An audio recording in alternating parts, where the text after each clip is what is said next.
ओम गुरुवे नमः। ओम गुरुत्तमाय नमः। वंदे कृष्णं जगद्गुरु। श्रीमद् भागवत महापुराण के अनुसार शब्द ब्रह्म भगवान कृष्ण ही हैं। एक शब्द की महिमा अनंत के बराबर है इस शब्द ब्रह्म के अनुसार।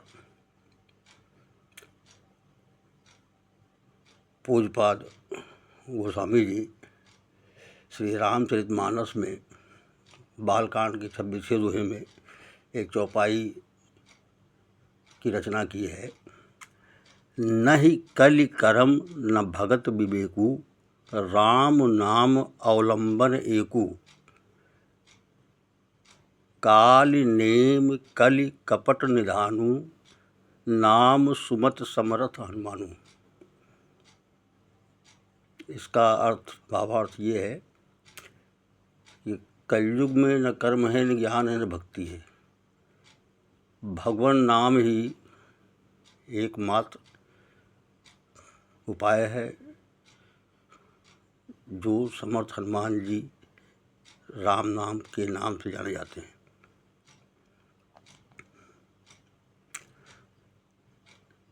नाम रूपी एक शब्द अनंत ब्रह्मांड जिसमें समाया हुआ है। यदि यह नाम रूपी शब्द सद्गुरुदेव भगवान द्वारा प्रदत्त हो तो जैसे एक बूंद जल अनंत बूंद जल के साथ बन के विशाल समुद्र बन जाता है। समुद्र की विशालता अनंत बूंदों से है और बूंद का अस्तित्व समुद्र के साथ रहने से है। बूंद का स्वभाव है वह बिना समुद्र के रह नहीं सकता है। एक निश्चित समय के लिए ही वो बाहर रह सकता है। उसको जहाँ से वो आया है वहीं उसको जाना है।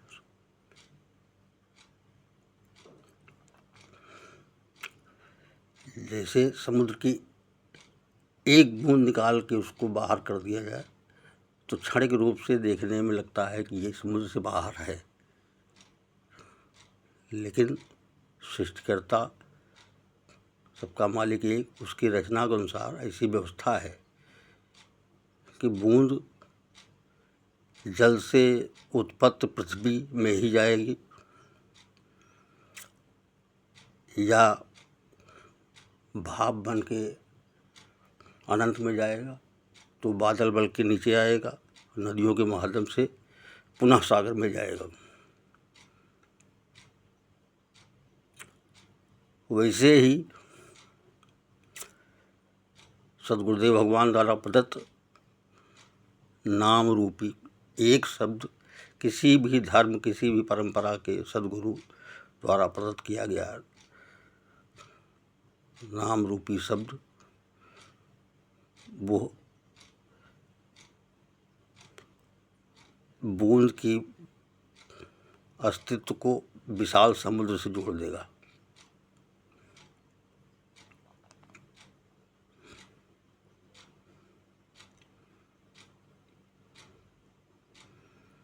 श्रीमद् भागवत महापुराण के अनुसार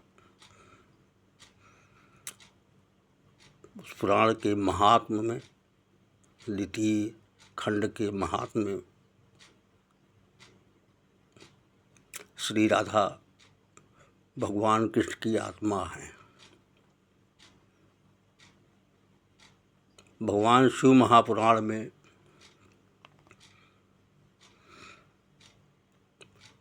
शिव महिमा स्तोत्र में एक श्लोक आता है। कृष परिणत चेता क्लेश वशयम क्वा चेदम क्वा च तौ गुण सीमोल्लंघनी शाश्वत इति चकितम मंदीकृत माँ राधा द्वरद चरण योस्ते वाक्य पुष्पोपहारम। तो यदि सनातन के हिसाब से हम लोग अपने वेद पुराण को मान्यता देते हैं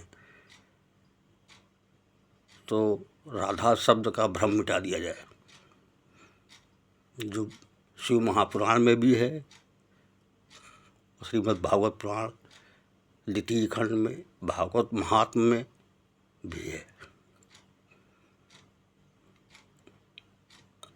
वंदे कृष्णम जगद्गुरु। ओम गुरुवे नमः। ओम गुरुत्वाय नमः।